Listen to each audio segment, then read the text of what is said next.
कादरी, जिस तरह का पूरा मामला आज आप सुबह से देख रहे हैं न्यूज़ 18 उर्दू पर, इस पूरे मामले को आप कैसे देखते हैं? जिस तरह का आज करारा जवाब दिया गया है, यह जवाब सही है और आगे भी इस तरह से दिया जाना चाहिए, तब जाकर सुधरेगा पड़ोसी। मेजर कादरी। बिल्कुल जी, मैं उन तमाम फ़ज़ाइया के जवानों को अपनी दिली मुबारकबाद देना चाहूँगा जिन्होंने एक इंतहाई शानदार कामयाबी हासिल की है। 80 किलोमीटर दूर अंदर उन दहशतगर्दों के ठिकानों को नीस्तो नाबूद करना, ये हमारी फ़ज़ाइया के लिए बहुत बड़ी कामयाबी है और काबिल मुबारकबाद हैं वो सारे जवान जिन्होंने इसमें हिस्सा लिया। और हमारी ताकत का जो मुजाहरा इन्होंने किया है कि उसमें किसी तरह की कोई खराश तक आए बगैर ये हमारे बहादुर फ़ज़ाइया के जवान वापस आ गए हैं, निहायत ही शानदार कामयाबी है। और मेरी तरफ से और हमारे तमाम जो रिटायर्ड फ़ौजी हैं, मैंने 71 वॉर में हिस्सा लिया था और उसी जगह में मैं रहा हूँ, उन सारे इलाक़ों में से वाकिफ़ हूँ, तो मैं मेरी तरफ से बहुत बहुत मुबारक। जी मेजर कादिर, जिस तरह से ये कहा जा रहा था कि आए और चले गए, कुछ किया नहीं, नुकसान नहीं हुआ, लेकिन आने को एक्सेप्ट तो कर लिया। पाकिस्तानी मीडिया में जिस तरह की खबरें चल रही है, जब फौजी कोई काम करता है, खासकर हिंदुस्तान के फौजी के अगर हम बात करें, तो वो निकलता ही घर से कफन बांधकर, उसको पता है कि मुझे इस देश के लिए जान कुर्बान करना है, बच गया ठीक, नहीं बचा तो मेरी शहादत पक्की है। इस तरह से पाकिस्तान ने कबूल तो कर लिया। क्या लगता है आपको कि हाँ आए थे? अब ये बात ये है कि अगर वो हमेशा की तरह डिनायल मोड में रहेंगे तो वो इंतहाई बेवकूफ़ी की बात है। जब ये सारी दुनिया देख रही है जिस तरह का नुकसान उनको उठाना पड़ा, जो बमबारी हुई है, 1000 किलोग्राम बॉम्ब वहाँ ड्रॉप किए गए हैं और 80 किलोमीटर अंदर जाकर के हमारे बहादुर जवानों ने ये कारनामा अंजाम दिया है, तो ये सारी दुनिया देख रही है। इसमें ऑस्ट्रेलिया के प्राइम मिनिस्टर की तरफ से और दूसरे और जो बैनुल अक़वामी ममालिक इसमें हिंदुस्तान की सताइश कर रहे हैं और हिंदुस्तान को मुबारकबाद दे रहे हैं, हिंदुस्तान की हुकूमत को मुबारकबाद दे रहे हैं। तो इसमें अब रहा क्या है? कब तक वो छुपे रहेंगे, कब तक ये करेंगे? ये सिग्नल तो बहरहाल इनको देना जाना चाहिए था और सिग्नल गया है और उनको इस बात का अब एहसास होना चाहिए कि बहुत देर तक हम खामोश नहीं रहेंगे। बिल्कुल, जो काम हमारे फ़ज़ाइया के जवानों ने किया है, एक दफ़ा नहीं, ये तो बार बार कर सकते हैं और पहले ही से कर सकते थे और करते रहे हैं और आइंदा भी जरूरत पड़ने पर इससे बड़ी कार्रवाई की जा सकती है। बिल्कुल, हमारे साथ दिल्ली से शैलेंद्र बाबू भी जुड़ चुके हैं। शैलेंद्र, दिल्ली में इस वक्त बहुत ही सरगर्मियां जारी है, मीटिंगें चल रही हैं, क्या कुछ देखने को दिल्ली में मिल रही है सरगर्मियां, जिस तरह से आज पूरा माहौल हुआ है?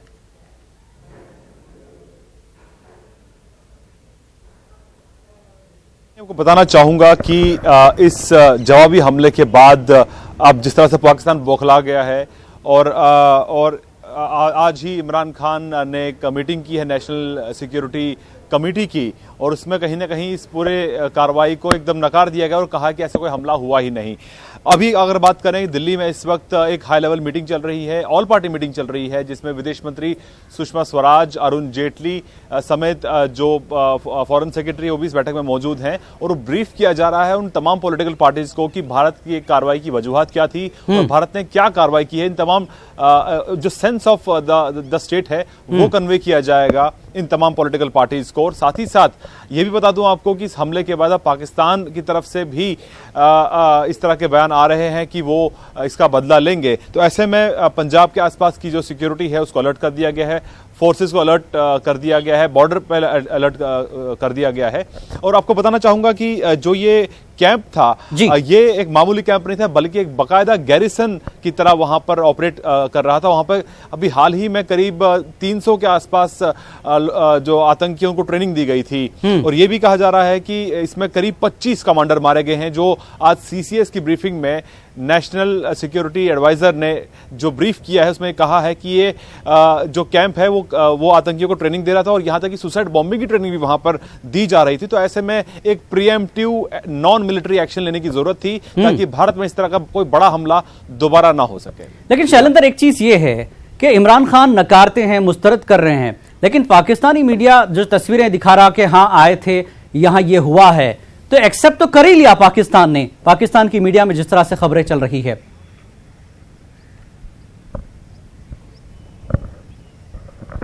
देखिए, पाकिस्तान की तरफ से ही पहला ट्वीट करके पाकिस्तान बुरी तरह फंस गया। अब वो डिनाई नहीं कर सकता कि ये हमला हुआ ही नहीं। सबसे पहला ट्वीट डीजीआईएसपीआर ने आज सुबह 5 बजे किया था, जिसमें उन्होंने कहा कि भारतीय वायुसेना ने मुजफ्फराबाद के रास्ते आकर पेलोड गिराया है, यानी कि एक बॉम्बिंग या जो वॉरहेड होता है वो गिराया है उनकी सीमा के अंदर। तो इसने कहीं उन्होंने एक्सेप्ट तो कर लिया। तो पहला फेलियर तो वही है पाकिस्तान का कि उन्होंने इस बात को एक्सेप्ट कर लिया कि वायुसेना वहां पर गई और उन्होंने ये ऑपरेशन को अंजाम दिया। लेकिन क्योंकि अगर जिन लोगों को मारा गया वहां पे करीब 200 से 300 आतंकियों को मारा गया है, अगर वो इसको एडमिट करते हैं तो पाकिस्तान फिर फंसेगा, क्योंकि ये जिन लोगों को टारगेट किया गया वो जैश के थे और वो आतंकी थे। अगर पाकिस्तान ये एडमिट करता है कि वहां पर लोग मारे गए आतंकी थे, तो ये भी सामने आ जाएगा कि जैश ए मोहम्मद को लगातार पाकिस्तान के में सपोर्ट भी किया जाता है, उनको ट्रेनिंग भी दी जाती है, और ये सब सरकार की नाक के नीचे से हो रहा है। बिल्कुल, ये सारी चीजें एक्सेप्ट करनी पड़ेगी, सारी चीज खुद ब खुद, यानी एक तरह से अगर एक्सेप्ट कर लेता है तो ये सारे सबूत बन जाएंगे, फिर बाद में आगे जाकर बड़ी तकलीफ में आएगा पाकिस्तान। बिल्कुल सही कहा आपने। मेहताब आलम भोपाल से हमारे साथ जुड़े हुए हैं। मेहताब, हिंदुस्तान का ये करारा जवाब भोपाल के लोग कैसे ले रहे हैं इस वक्त, क्या कहना है वहां की आवाम का? जिला नहीं, सिर्फ भोपाल ही नहीं, पूरे मध्य प्रदेश में एक जश्न का माहौल है। हिंदुस्तान जिंदाबाद के जगह जगह नारे लग रहे हैं। तकसीम आप हमारे साथ जो लोग देख रहे हैं कि हिंदुस्तान जिंदाबाद के नारे लग रहे हैं और भारतीय सेना की जिंदाबाद के नारे लग रहे हैं। यहाँ पे आइए कुछ लोगों से बात करवाते हैं। यहाँ पे संतोष जी, आज अटैक हुआ, भारत ने जो है दहशतगर्दों पर अटैक किया है, इसको किससे देखते हैं? ये अटैक नहीं है, ये बदला है उन 40 लोगों का, 44 लोगों का, जिनको रात के अंधेरे में छुप के मारा, पीछे से वार किया। लेकिन हम भारतीय हैं, हिंदुस्तान की तहजीब है, हम लोग पीछे से नहीं सामने से वार करते हैं। और पूरा हिंदुस्तान का एक एक आदमी, एक एक हर मजहब का, हर कौम का आज बेहद खुश है और इस बात को लेकर खुश है कि हिंदुस्तान ने तो अभी केवल ब्याज दिया है, मूल अभी बाकी है। मूल बाकी है। जी हाँ, मैं तो ये कहूँगा कि ये तो होना ही था, बहुत दिनों से जिसका इंतजार था, इतनी जल्दी हो जाएगा। ये बड़ी हमारी सेना की ताकत और चक्रव्यूह का सबसे बड़ा रिजल्ट है कि इतने सपाटे उन्होंने ये रिजल्ट दिया। ये हमारी सेना की ताकत है और आज पूरी दुनिया ने देखा है। बिल्कुल ये सेना की ताकत है और इस बार हमने पूरा बदला ले लिया है। और इस बार पाकिस्तान जितनी भी कोशिश कर ले, हिंदुस्तान से आगे कभी नहीं बढ़ सकता। इसका संदेश भारतीय सेना ने, मोदी जी को हम धन्यवाद देते हैं कि उन्होंने जल्दी से सेना ने बड़ा अहम कदम उठाया और अंदर घुसकर जो हमला किया है। जी, इसके लिए मैं भारतीय सेना को बहुत बहुत मुबारकबाद देता हूं। और कम से कम इस बहाने ये होगा कि हमारे जो सैनिक शहीद हुए हैं, उनके बच्चों के जो आंसू पोंछने में थोड़ी सी हमको उनके सामने हम खड़े रह सकेंगे कि बेटा हमने तुम्हारे जिन्होंने तुम्हारा खून किया है, जिनने तुम्हारा, तो हमने थोड़ा उनके लिए बदला ले सकें, तो हम उनके सामने थोड़े खड़े रहने लायक हुए हैं। बस नहीं, हम तो ये देख रहे हैं कि भारत ने अंदर घुसकर जिस तरह से हमला किया है और दहशतगर्दों पर हमला किया, और पाकिस्तान को भी एक सबक मिल गया कि अगर हिंदुस्तान जैसे मुल्क पर वो टकराने की कोशिश करेगा तो उसका अंजाम यही होगा। जी, एक मैसेज है, उनको सुधर जाना चाहिए। अभी जो लोग अमन और अमान को दुनिया में ख़त्म करना चाहते हैं, उनके लिए एक बहुत बड़ा मैसेज है और सब लोगों को एक साथ आके इस बुराई को ख़त्म करना है, सबको बुराई को ख़त्म करना है। आज जो भारतीय सेना ने प्रदर्शन किया है बहुत स्वागत योग्य कार्य है भारतीय सेना का। और मेरा कहना है कि आने वाले समय में इतना उग्र हमला होना चाहिए पाकिस्तान पर कि पाकिस्तान जो है भारत की एक स्टेट बन जाए। हमें अपने शेरों पर पूरा यकीन था, हमें मालूम था कि हमारी सेना ऐसा कदम उठाएगी और हम आज बहुत खुश हैं कि हमारी सेना ने शानदार कदम उठाया है। उनको 72 सेना ने शानदार कदम उठाया और सबको बड़ी खुशी है और लोग ये चाहते हैं कि इस तरह से करारा जवाब हिंदुस्तान दे कि पाकिस्तान की सरजमीन जो दहशतगर्दों की जन्नत बनी हुई है वो हमेशा हमेशा के लिए खत्म हो जाए। जिलानी जी, बिल्कुल बिल्कुल करारा जवाब दिया गया है और पूरा हिंदुस्तान इस मामले पर मुबारकबाद दे रहा है, सलाम कर रहा है अपने फजाइया के उन जवानों को जिन्होंने आज ये हिम्मत दिखाई। शैलेंद्र बागू, जिस तरह से डिनाई करने की बात आई, ठीक है, सारी चीजें हो रही है, सुबह बिल्कुल अर्ली मॉर्निंग में सारी चीजें हुई है, सुबह खुद ट्वीट करता है, फंस जाता है, अब डिनाई करता है, मीडिया कुछ कह रहा है, ये कुछ कर रहे हैं, जितना तजाद वहां पर बयानों में आ रहा है, देखने को, सुनने को और पढ़ने में, आखिर पाकिस्तान चाहता क्या है? जिस तरह की रणनीति वो अपना रहा है। इमरान खान ये कहते हैं कि अमन का मुल्क है, नया मुल्क, नया पाकिस्तान बनने जा रहा है, हमें अमन के लिए मौका दिया जाना चाहिए। लेकिन पुलवामा दहशतगर्दाना हमले के बाद या उससे पहले अमन की दरखास्त नहीं की गई हिंदुस्तान के साथ, खिलाफ वर्जी रोजाना जो है बॉर्डर पर होती रही है। अब इस वक्त अगर हम ये पूरे मामले को देखें तो हिंदुस्तान की अगली कार्रवाई क्या हो सकती है, किस तरह का माहौल बन सकता है इंटरनेशनल लेवल पर अगर हम किसी कोर्ट में जाते हैं, यूएन में जाते हैं?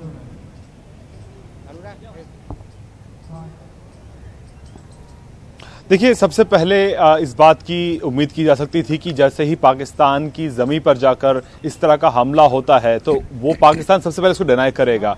हालांकि शुरुआत में डीजी एसपीआर ने इसको एडमिट किया, कि कहा कि ऐसा हुआ है, लेकिन बाद में ये कहा गया कि इसको कोई नुकसान नहीं हुआ है और जहां पे पेलोड गिरा वहां पर एक खाली एरिया था, वहां पे कोई नुकसान नहीं हुआ है। अगर हम बात करें इंटरनेशनल लेवल की, तो भारत ने इस ऑपरेशन के तुरंत बाद ही आज तमाम कंट्रीज को ब्रीफ किया है, फॉरेन सेक्रेटरी ने ब्रीफ किया है, और कुछ ब्रीफिंग्स में विदेश मंत्री सुषमा स्वराज भी मौजूद थी, और इन कंट्रीज में यूएस, चाइना, जर्मनी और यूके, इन तमाम ये मुल्कों को भी ब्रीफ किया गया है कि क्यों भारत को ये कदम उठाना पड़ा। इसके दो वजूहत मेन है कि बार बार पाकिस्तान को सबूत दिए जाने के बावजूद पाकिस्तान ने आज तक कार्रवाई नहीं की। वहीं साथ ही साथ जो भारत ने कार्रवाई आज की है वो एक सेल्फ डिफेंस में की हुई कार्रवाई है, क्योंकि भारत को इस बात का अंदेशा था कि पाकिस्तान के बालाकोट में जो ट्रेनिंग कैंप चल रहा था उससे कहीं ना कहीं आतंकियों को ट्रेनिंग दी जा रही थी, और वो ट्रेनिंग सुसाइड बॉम्बिंग में भी उसमें शामिल थी। तो ऐसे में हो सकता है कि आने वाले वक्त में भारत के अलग अलग हिस्सों में सुसाइड बॉम्बिंग हो सकती थी, तो इसलिए प्रीएम्प्टिव नॉन मिलिट्री एक्शन लिया गया और इसका टारगेट सिर्फ और सिर्फ जैश था। आने वाले वक्त की अगर हम बात करें तो इस पूरे मामले को लेकर भारत पूरी दुनिया में ये बात रखेगा कि भारत को क्यों ये कदम उठाना पड़ा। वहीं साथ ही साथ ये भी खबरें आ रही हैं कि विदेश मंत्री सुषमा स्वराज आज देर रात चीन के लिए रवाना होंगी और कल उनकी मुलाकात चीन के विदेश मंत्री वांग यी से होगी, और माना जा रहा है कि भारत चीन से भी दो टूक ये साफ कर देगा कि क्यों भारत मजबूर हुआ ये कदम उठाने के लिए। बार बार सबूत दिए जाने के बावजूद, बार बार दौसियत दिए जाने के बावजूद पाकिस्तान ने कोई कार्रवाई नहीं की, हर बार उसको नकारता रहा और ये कहता रहा कि हमारे यहाँ पे जैश ए मोहम्मद की एग्जिस्टेंस नहीं है। तो ऐसे में 40 जो जवानों की शहादत है वो बर्बाद ना जाए, और इसलिए पाकिस्तान को ये समझाना जरूरी था इस तरीके से कि भारत पे अगर आप इस तरह के हमले करेंगे जिसमें 40 से ज्यादा जवान शहीद हों तो भारत चुप नहीं बैठेगा, और अगर पाकिस्तान अपने यहां चल रहे आतंकवाद पर रोक नहीं लगाएगा तो वो कार्रवाई भारत करेगा। बिल्कुल शैलेंद्र, जहां तक जैसा कि आपने कहा कि चीन के लिए वो जा ही रही हैं, चीन का एक मामला बड़ा अजीब और गरीब है, वो मजम्मत करता है इस तरह के हमलों की, इस तरह की चीजों के लिए साथ खड़ा होता है हिंदुस्तान के। लेकिन अगर अजहर मसूद की हम बात करें तो उसको दहशतगर्दों की फहरिस्त में डालने के वक्त वो सॉफ्ट कॉर्नर दिखाता है, पाकिस्तान के साथ एक तरह से भी खड़ा है। किस तरह से जो है कन्विंस किया जाएगा, किस तरह से ये सारी चीजें रखी जाएंगी कि ये सारा सब कुछ है और इसमें मसूद अजहर जो कि मेन जो है उसका रोल रहता है हिंदुस्तान में इस तरह की चीजें करने के लिए?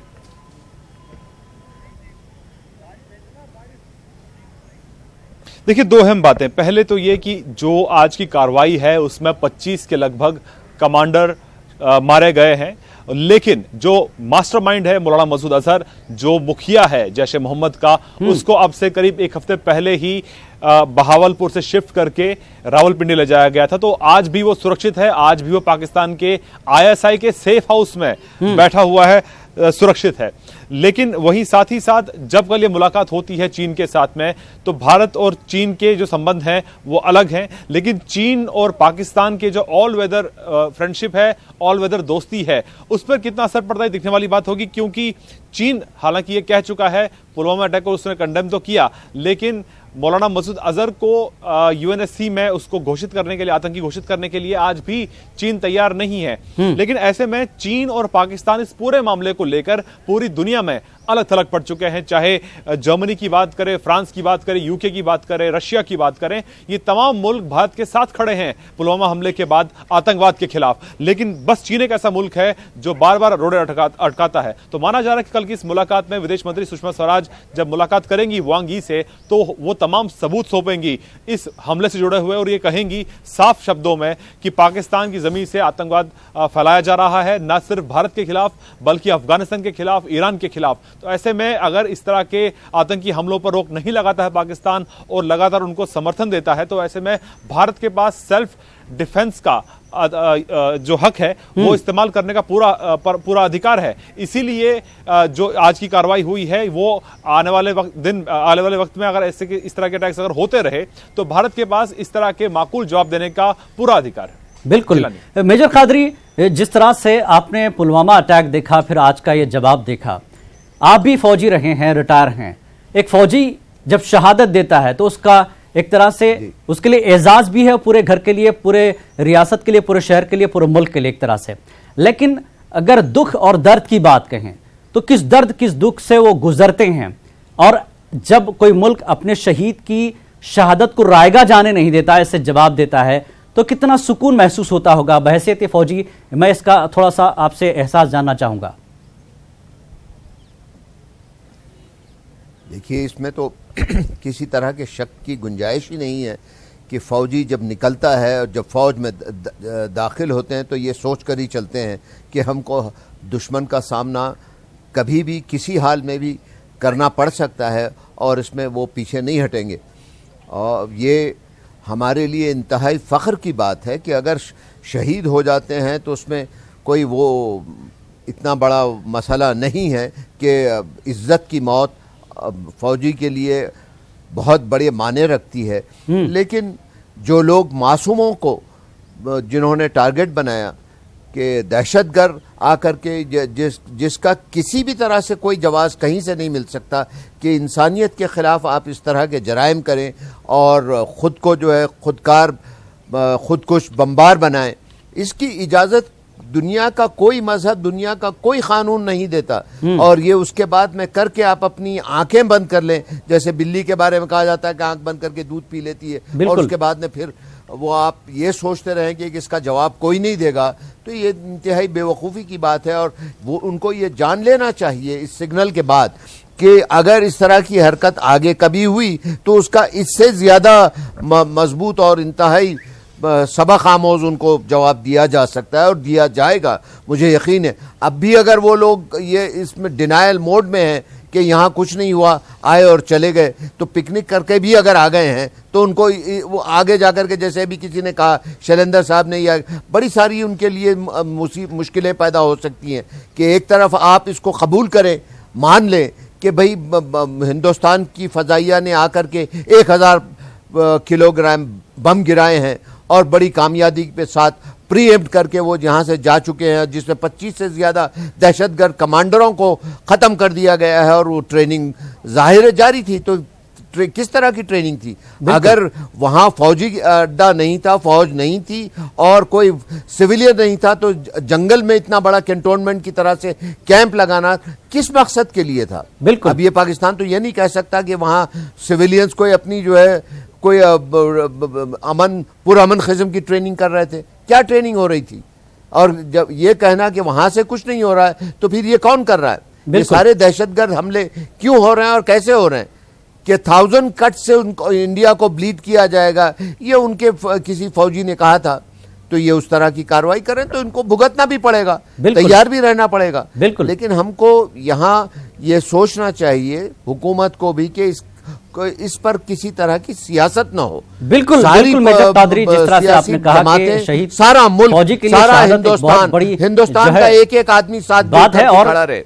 बिल्कुल इस तरह का जवाब बहुत पहले से बड़ी कामयाबी दिया गया है और आज भी बड़ी कामयाबी से ये जवाब दिया गया है। आप तमाम मेहमान मेरे साथ जुड़े रहिए।